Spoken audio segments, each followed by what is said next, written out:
যে আমরা কিন্তু অ্যানালগ এবং ডিজিটালের মাঝামাঝি অবস্থান করতেছি। আমরা টোটাল বিষয়টা উপলব্ধি করতে পারি। ঠাকুরদা থেকে শুরু করে এখন পর্যন্ত দাদা কিন্তু টোটাল পরিবারই শিক্ষক পরিবার। উচ্চ মাধ্যমিক পাস করা পর্যন্ত একটা ছেলের হাতে প্রাইভেট মোবাইল তুলে দেওয়ার দরকার নেই। রাত্রি ৯টা, ৯:৩০, ১০টা যেটুকুই হোক হেরিকেনের সামনে থাকতে হবে, পড়ার টেবিলে থাকতে হবে। টেবিলটা না মাদুর। রিসেন্ট চলে গেলেন আমাদের মজিবর স্যার রসুলপুরের। ওরা সকাল ৮টায় যাচ্ছে, ছেলেটা ঘুমাচ্ছে। আবার রাত্রি ১১টায় আসতেছে, ছেলেটা ঘুমাচ্ছে। নমস্কার, আমি তন্ময় গোস্বামী। আমি প্রভাষক পদে কর্মরত আছি Chhatiantali Morgram technical and BM college, Bonbaria, Kaliaharipur, Sirajganj সদরে। আমি 2014 সালের ফেব্রুয়ারি মাসে আমার শিক্ষাজীবন শেষ হয়েছে। 2013-র শেষ দিকে ডিসেম্বরে আমি 14 সালের প্রথম দিকেই ছাতিয়ানতলী টেকনিক্যাল কলেজে প্রভাষক পদে যোগদানের অফার পাই এবং যোগদান করি। আমার পারিবারিক পরিচয় দিতে গেলে প্রথমেই গোড়ার কথা বলতে হয়। আমার ঠাকুরদাদা, যেটাকে দাদা বলে, বাবার পিতা, উনি ছিলেন একজন শিক্ষক, রবীন্দ্রনাথ গোস্বামী। উনি পঞ্চক্রোশী আলী আহমেদ উচ্চ বিদ্যালয়ে কর্মরত ছিলেন। 1985 সালে রিটায়ারমেন্টে যান। আমার বাবাও একজন শিক্ষক ছিলেন। উনি রায়দৌলতপুর বালিকা সরকারি প্রাথমিক বিদ্যালয়ের প্রধান শিক্ষক পদে কর্মরত অবস্থায় লাস্ট ওখান থেকে রিটায়ারমেন্টে গেছেন এবং উনি গত ডিসেম্বরে শেষ নিঃশ্বাস ত্যাগ করেছেন, আমাদের ছেড়ে চলে গেছেন। বলা যায় যে আমরা পারিবারিকভাবে শিক্ষক পরিবার। আমার বোন তন্নি গোস্বামী ও বাঁশবাড়িয়া সরকারি প্রাথমিক বিদ্যালয়ে কর্মরত আছে, ওরও চাকরি জীবন প্রায় 15 বছর। আমার ওয়াইফ টুম্পা রানী চক্রবর্তী, ও প্রাথমিক বিদ্যালয়ের শিক্ষক, রসুলপুর কালীবাড়ি সরকারি প্রাথমিক বিদ্যালয়ে কর্মরত আছে। আসলে শিক্ষক পেশায় থাকার ব্যাপারটা মূলত সম্মানের ব্যাপারটা ওটা আছে, সাথে আমি ব্যক্তিগতভাবে খুব ছাপোষা জীবনযাপনে অভ্যস্ত। ছোটোবেলা থেকেই আমার বাবার কাছ থেকেই আমি জিনিসটা শিখে আসছি যে ডাল ভাত খেয়ে চলতে পারো, দ্যাটস এনাফ, কিন্তু খুব বেশি চাপের জীবনযাপন করা, খুব বেশি লোড নেওয়া, এটা আসলে লাইফের জন্য খুব বেশি যে আহামরি কিছু, তুমি টাকা অর্জন করবে, টাকা পাইবা, অর্থনৈতিকভাবে স্বাধীনতা পাবা, কিন্তু তোমার যে শান্তি, তোমার ব্যক্তিগত শান্তির জায়গাটা অনেক সীমিত হয়ে যাবে। এই জিনিসটা আমি ছোটোবেলা থেকে চিন্তা করতাম এবং আমার অ্যাম্বিশনের মধ্যেই ছোটোবেলা থেকে এরকম যে একটা কলেজের শিক্ষক যদি হতে পারতাম তাহলে আমি মোটামুটি চলে যেতে পারতাম, এরকম চিন্তাভাবনা ছিল। আর আমি ছোটোবেলা থেকেই যে আমি চকিতে শুইলেও আমার ঘুম ধরে, আমার খাটে শুইলেও ঘুম ধরে, আমার কেন ওই খাটে বা পালঙ্কে শোয়া লাগবে, এরকম একটা অ্যাম্বিশন ছিল। আর তারপরে আসলে হলো শিক্ষকতা পেশাটা, আমরা ছোটোবেলায় শিক্ষকদের যে সম্মানটা দিছি ওইটা আমাদের সবসময় মনের মধ্যে রাখছি যে আমরাও যেন এই সম্মানটা সবার কাছ থেকে সমাজে পাই। তো এখান থেকে মূলত এই দুইটা সাইড। আর আমাদের বন্ধুবান্ধব যে কথাটা বললেন যে আমার রিসেন্ট আমরা একটা পুনর্মিলনী করলাম সিরাজগঞ্জ সরকারি কলেজে। ওখানে আমরা বন্ধুবান্ধব প্রায় 10-11 বছর পর এক যুগ পর একত্রিত হয়েছিলাম। অনেকেই অনেক উচ্চ বেতনে চাকরিরত আছে, 1 লক্ষ 1.5 লক্ষ টাকা স্যালারি পাচ্ছে, প্রতিষ্ঠানের সিএফও হয়ে গেছে। কারণ আমরা হিসাব বিজ্ঞান ডিপার্টমেন্টে যারা পড়াশোনা শেষ করেছি তাদের কর্পোরেট বিজনেসে ব্যাপক চাহিদা আছে। তো ওরা মোটামুটি অর্থনৈতিক স্বাধীনতা পেয়েছে, কিন্তু ওরা আমাকে অনেকে বলে, বন্ধু তুমি ভালো আছো, বন্ধু তুমি ভালো আছো। এই জিনিসটা শুনে ভালো লাগলো যে না, ওরাও ফিল করতেছে যে আসলে দিন শেষে আমি ভালো আছি। কারণ ওরা সকাল 8টায় যাচ্ছে, ছেলেটা ঘুমাচ্ছে, আবার রাত্রি 11টায় আসতেছে, ছেলেটা ঘুমাচ্ছে। ওদের এই আফসোসটা কাজ করে, সবসময় কাজ করে। আমার ঠিক উল্টো, আমি প্রচুর সময় আমার ছেলেকে দিতে পারি, আমার পরিবারকে দিতে পারি, আমার বাবা ছিল বাবাকে দিতে পারতাম, ইভেন সমাজকে দিতে পারতেছি। আমার পরিবার সমাজ সব জায়গায় আমি সময়টা ইউজ করতে পারতেছি। তো আসলে সবাই তো কর্পোরেট বিজনেসে গেলে সমাজ চলবে না, আবার সবাই শিক্ষক গেলেও সমাজ চলবে না। আমি মোটামুটি একদিকে রিল্যাক্স পেয়েছি, আরেকদিকে সার্ভ করতে পারছি। আমি প্রাথমিক বিদ্যালয়ে পড়াশোনা করেছি রায়দৌলতপুর বালিকা সরকারি প্রাথমিক বিদ্যালয়। প্রতিষ্ঠানের নাম বালিকা, বাট আমরা ছাত্রছাত্রী সবাই মিলিতভাবে পড়াশোনা করতাম। ওরা ব্রিটিশ আমল থেকে ওই সিস্টেমে চলতেছে। তারপরে হাই স্কুল রায়দৌলতপুর সরকারি প্রাথমিক বিদ্যালয়, সেখানে 5টা বছর পার করেছি এবং আমাদের শিক্ষকদের ব্যাপক একটা আদর, স্নেহ, আবার শাসন, এর মধ্যে বড় হয়েছি। তারপরে কলেজ লাইফে গেলাম। কলেজ লাইফে সরকারি আকবর আলী কলেজ থেকে আমি উচ্চ মাধ্যমিক সম্পন্ন করেছি। অনার্স সিরাজগঞ্জ ডিগ্রি কলেজ, সরকারি কলেজ যেটা। ওখানে হিসাব বিজ্ঞানে অনার্স ৪ বছর মেয়াদী অনার্স কোর্স শেষ করেছি। তারপরে মাস্টার্স কোর্সও ওখানে করেছি। আমার বা মজার ব্যাপার হচ্ছে আমার টোটাল শিক্ষা জীবনে কোনো সেকেন্ড ক্লাস নাই, সব ফার্স্ট ক্লাস। হ্যাঁ, নাম সব শিক্ষকের নাম মনে না থাকলেও মানে হৃদয়ে গেঁথে থাকার মতন কিছু শিক্ষক প্রতিটা স্টেজেই থাকে।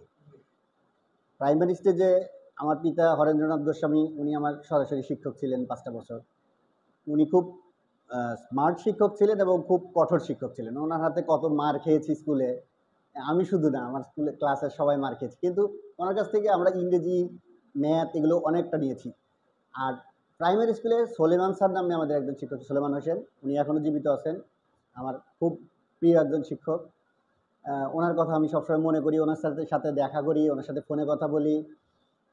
তারপরে হাই স্কুল জীবনে এসে আমাদের এখনও জীবিত অবস্থায় আছে স্যার, শরীর ভালো না, মান্নান স্যার, আব্দুল মান্নান সাহেব, আমাদের বাবু নিমাইচন্দ্র পাল স্যার, এদের কথা আমাদের সবসময়। রিসেন্ট চলে গেলেন আমাদের মজিবর স্যার রসুলপুরের, ওনার কথা খুব মনে পড়ে। উনি ক্লাসে গেলে আমাদের সাথে বাংলা ক্লাস নিত।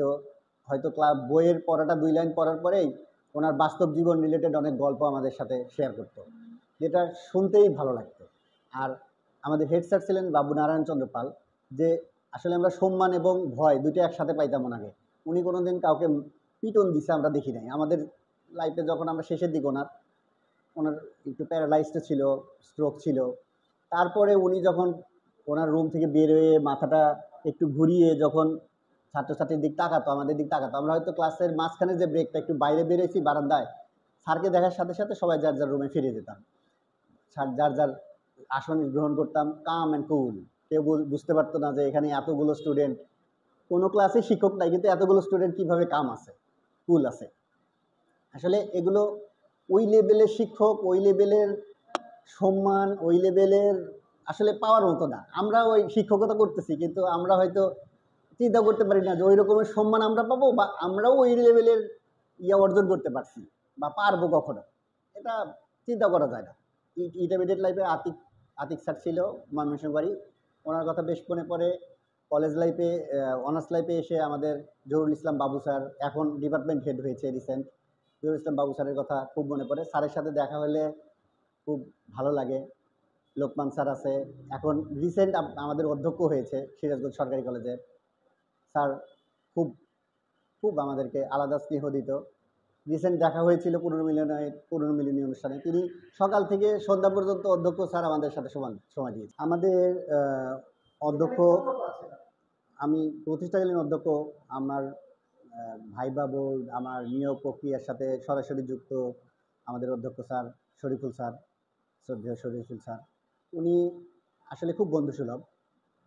উনি অধ্যক্ষ, কিন্তু উনি আমাদের সাথে যখন মেশেন, আমরা যখন ওনার সাথে বসি, উনি কোনো সময় ওনার ওই লেভেলের ভাব গাম্ভীর্য দেখান না। উনি আমাদের সাথে আমাদের মতনই মিশে যান, বন্ধুর মতো মিশে যান। এবং কখনো কোনো বিষয়ে সমস্যা হলে আমরা কোনো তার কাছ থেকে হয়তো সে যেটা চাচ্ছে আউটপুটটা পাচ্ছে না, তখন সে আমাদেরকে ওইভাবে বলে যে তন্ময়, এটা পাচ্ছি না, তোমার কাছ থেকে তো এটা পাওয়ার কথা, তুমি তো ইয়ং, মোস্ট ইয়ং। তো এই দিক থেকে স্যার আমাদের বন্ধুসুলভ। এবং আমরা কোনো সময় চাকরি করার অবস্থায় কোনো সময় ফিল করি না যে চাকরি করতে আসছি, ও মা কি ভয়, এই জিনিসটা ফিল করি না। অন্যদিকে আমাদের সহকর্মীবৃন্দ যারা আছেন, তারাও খুব বন্ধুবাৎসল। আমরা সবাই যখন একসাথে বসি, দেশের পরিস্থিতি, রাষ্ট্র, সমাজ, আন্তর্জাতিক বিশ্ব, বিভিন্ন বিষয় নিয়ে আলাপ করি, ডিবেট করি। কিন্তু আসলে ডিবেট যেটাই করি, আমাদের ডিবেটটা থাকে হচ্ছে আমাদের মধ্যে কেন্দ্রীভূত। ওইখানে আর কোনো এক্সট্রা ফিলিংস থাকে না যে ডিবেটটা কেন করতেছে, এই নিয়ে কিছু হবে কি না। কারণ সবাই উচ্চশিক্ষিত, এটা হচ্ছে সবচেয়ে বড় মজার বিষয়। ডিবেটটা হচ্ছে একই লেভেলের লোকজনের সাথে, যার ফলে আমরা খুব মজা পাই। কলেজের যে সময়টা কাটাই, সেই সময়টা আলাদা একটা মজায় কাটাই। আসলে বন্ধুবান্ধব অনেকের কথাই আমার মনে পড়ে, এবং আমি ব্যক্তিগতভাবে অনেকের কথা স্মরণও করি। স্কুল লাইফে আমার খুব কাছের বন্ধু ছিল আলাল, পরাগ, তারেক, এখন লুৎফর রহমান চেয়ারম্যানের ছেলে রুবেল ব্যবসারত। ওদের কথা আমার খুব মনে পড়ে, কারণ আমি বাড়ি থেকে, মানে মনে পড়ার কারণ আর অনেক আছে, তার মধ্যে অন্যতম একটা কারণ, মজার কারণ, সেটা হচ্ছে বাবা আমাকে কোনো সময় বাসা থেকে বের হলে মানে টিপস বাবদ করে টাকা পয়সা দিত না, যে বাচ্চা কাচ্চা বাড়ি থেকে স্কুলে যাবে, স্কুল থেকে টিফিন এসে খাওয়া দাওয়া করবে, এখানে বাড়তি টাকা পয়সা দিলে ও ইয়া খাবে, আইসক্রিম খাবে বা যেগুলো অপ্রয়োজনীয় জিনিস খাবে। ওরা দেখা যাইতো যে আমাকে সবসময় খাওয়াতোই, আমি কোনো সময় ওদেরকে খাওয়াতে পারতাম না। এখন আমার কিছুটা জিনিসটা খারাপ লাগে যে আসলে আমি তো কখনো ওদের খাওয়াতে পারি না, ওরা সবসময় আমাকে খাওয়াতো। বিশেষ করে রুবেল যে কি পরিমাণ খাওয়াতো আমার, সেটা আসলে এখন চিন্তা করি, রুবেলের সাথে দেখা হলে বলি যে দোস্ত তুই তো খালি খাওয়াইছিস আমাকে। অন্যদিকে কলেজ লাইফে গিয়ে আমি যখন মেসে উঠলাম, মেস থেকে সিরাজগঞ্জ হিন্দু হোস্টেল, যেটা যাদব চক্রবর্তী হিন্দু হোস্টেল, ওখানে উঠলাম। ওখানে খুব একটা বেশি সময় কাটাতাম না, আমি বাড়িতে বেশি সময়, বাড়িতে আমাদের বেশ কিছু গৃহপালিত প্রাণী, গরু ছিল, বাবার জন্য কষ্ট করা, আমি বেশ কিছু সময় বাড়িতে দিতাম। ওইদিকে পড়াশোনাটাও দেখা যাচ্ছে টপ 20-র মধ্যে আমি থাকতাম। তো সবাই আশ্চর্য হতো যে ব্যাপারটা কি, তুই তো পড়াশোনা কলেজেও আসিস না, প্রাইভেটও পড়িস না, দোস্ত পড়াশোনার ব্যাপারে চিন্তা করিস না, বই আমার 3-4টা বেশি কিনে নিছি, তোরা একটা কিনছিস, আমি 2টা কিনছি, আমি বাড়িতে পড়াশোনা করি। আর ওইদিকে বাসুদেব দীপক নামে ছাত্র হোস্টেল, যেটা আমাদের হিন্দু হোস্টেল, ওখানে ওরা দুজন, আমার দীপকের কথা খুব বেশি করে মনে পড়ে। দীপক আমার লাইফের একটা টার্নিং পয়েন্ট, ওটা সব কিছু বলার প্রয়োজন নাই। আমি মনে করি যে আমার লাইফটা যে আমি এই জায়গায় আনছি, আমি যে চলছি, এটার পিছনে দীপক কর্মকার বন্ধুর খুব বড় একটা অবদান আছে। আর বাসুদেব, আমি হোস্টেলে গেলে এক পর্যায়ে হোস্টেল ছেড়ে দিলাম, আমি 3য় বর্ষে গিয়ে হোস্টেল ছেড়ে দিলাম, যে আমি হোস্টেল থাকি না। বাসুদেব বলল, তুই হোস্টেল থাকিস না, হোস্টেলে থাকার টাকা দিয়ে ফি দেওয়ার কি দরকার, তুই পরীক্ষা দিবি, আমার কাছে এসে পরীক্ষা দিবি। তো 3rd ইয়ার 4th ইয়ারের পরীক্ষা ওর কাছে থেকে দিছি। বিকেলবেলা যেতাম, ওর রুমে উঠতাম, একটু পড়াশোনা করতাম, খাওয়া দাওয়া করে আবার সকালবেলা পরীক্ষা দিতাম, বিকেলবেলা আউট। ও ভালো পজিশনে আছে, ব্যাংকে সিনিয়র অফিসার পদে আছে। এরকম বেশ কিছু, মানে আমি মানুষের সহযোগিতার জায়গাটা অনেক বেশি পেয়েছি, হয়তো ওদেরকে আমি কিছু দিতে পারি নাই, কিন্তু ওদের কথা মনে পড়ে।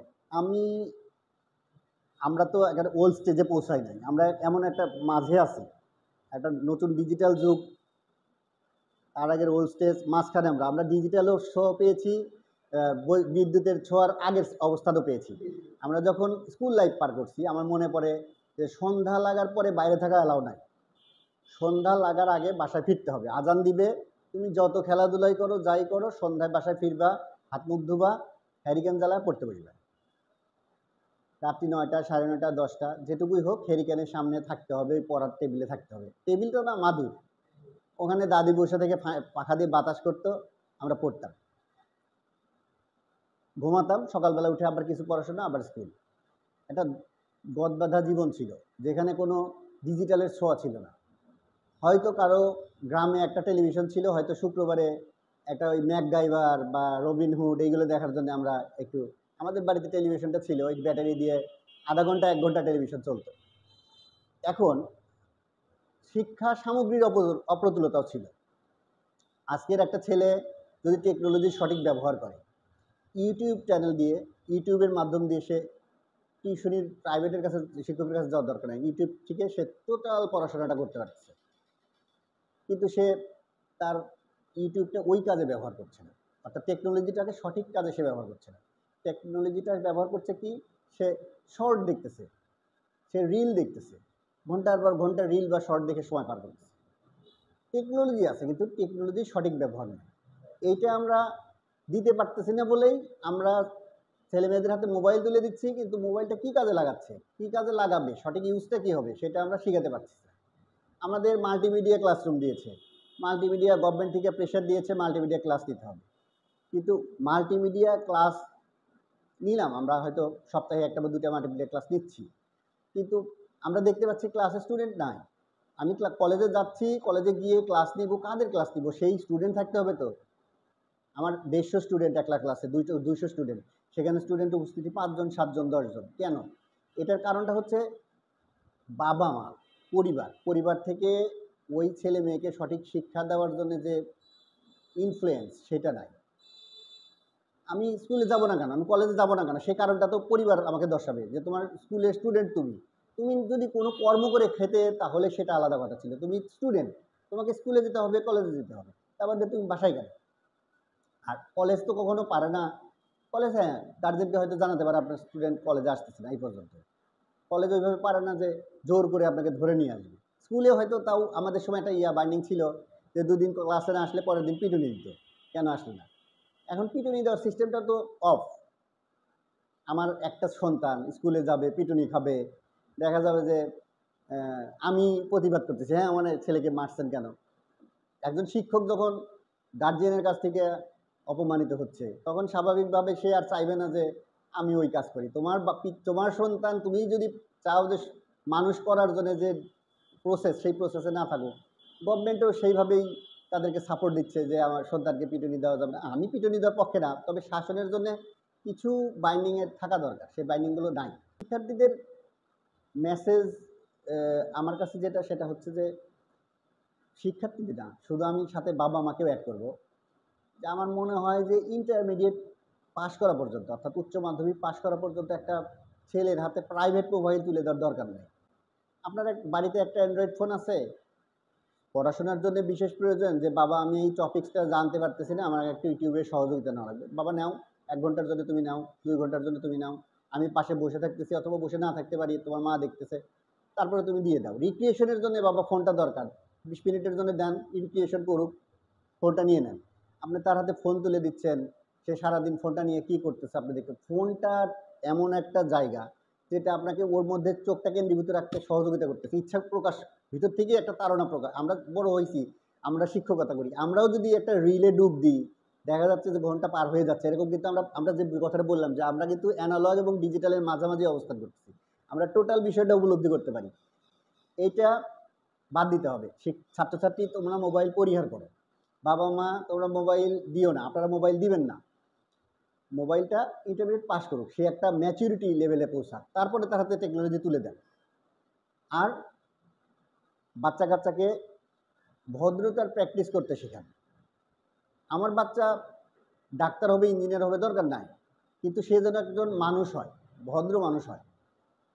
রিক্সা চালাক, অন্য কাজ করুক, শ্রমিক হোক, কিন্তু সে যেন সমাজে একজন ভদ্র মানুষ হয়, সে যেন সমাজের বোঝা না হয়, আজকে নেশা মাদকের রূপ না দেয়। এটা খেয়াল করা আমাদের পরিবারের সবচেয়ে বেশি জরুরি। আমরা ছুটছি কিসের পিছনে, যে আমার ছেলে ফার্স্ট হবে, সেকেন্ড হবে, আমার ছেলে ওর চেয়ে বেশি নাম্বার পাবে, সেটা প্রশ্ন আউট করে দিয়ে হলেও পাবে, যেভাবে হোক পাবে। কিন্তু ওইটা না, আমার দরকার হচ্ছে যে সে যেন পারিবারিকভাবে মানুষ হওয়ার প্রসেসে থাকে। পারিবারিকভাবে মানুষ হওয়ার প্রসেসে যদি না থাকে, তাহলে সেটা ডেঞ্জারাস। আর বাবা মার এইভাবে গাইড দেওয়া, সবসময় দেখা যায় যে বাবা মা চাচ্ছে মানুষ করতে কিন্তু পারতেছে না, সেই জন্যে আসলে ঈশ্বরের একটা ভরসা লাগবেই, সাথে আপনারও একটা প্রচেষ্টা লাগবে। দেখা যাক কি হয়, প্রচেষ্টা তো রাখতে হবে, প্রচেষ্টা রাখবেন। আমি আপনার এই প্রোগ্রাম নিয়মিত দেখার সুযোগ না পেলেও আমি বেশ কিছু পর্ব দেখেছি, আমাদের সম্মানিত শিক্ষকদের অনেক কথা শুনেছি। এগুলো আসলে আমাদেরকে অনুপ্রাণিত করে, আমরা যারা শিক্ষক আমাদেরকে অনুপ্রাণিত করে যে হ্যাঁ, এরা শিক্ষক ছিল, এদেরকে মানুষ সেই লেভেলে সম্মান করে, আমরাও যেন তাদের মতন সম্মানিত হতে পারি, তাদের মতো না পারলেও তাদের কাছাকাছি যেন হতে পারি। আজকে এখনও আমাদের দাদুর নাম শুনলে, আমার দাদুর নাম শুনলে ওই তার ছাত্ররা এখনও সেই সম্মানটা দেয় যে হ্যাঁ, সে একজন শিক্ষক ছিল, সেই লেভেলে শিক্ষক ছিল। কিন্তু এটা যেন আমরাও পাই। আমার আপনার চ্যানেল দেখে, আপনার এই অনুষ্ঠানগুলো দেখে আমার এই অনুপ্রেরণাটা সবসময় কাজ করে। আসসালামু আলাইকুম।